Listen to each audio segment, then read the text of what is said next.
Para dito natin gawin. Ito pong ating programa ngayong umaga. Hindi po natin ito kailangan i-postpone dahil na po yung mga gamit natin ay nakalaan na ngayon. Agayon din po ang ating mga bisita.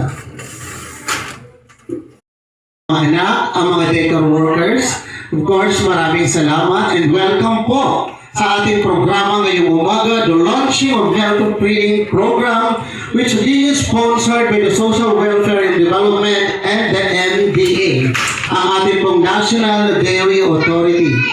Isa ngayong umaga, ito ang formal na ating pong pangunahing class o pangunahing pong layunin ng ating pamahalaan, especially po ng social welfare, na pangalagaan ang kalusugan ng mga bata. Dahil sa ayon po sa ating mga pangarap, ayon sa ating misyon ng LGU, pangalagaan ang kalusugan ng mamamayan magmumula po dito sa mga batang ito. Dahil sa ating pong layunin at ating pangarap na sa mga darating na taon at darating na pagkakataon, sila ang makakasama natin na magpapatuloy. Narito, syempre ang ating pong mga bisita na galing pa sa iba't ibang lugar. Para simulan ang ating programa ngayong umaga,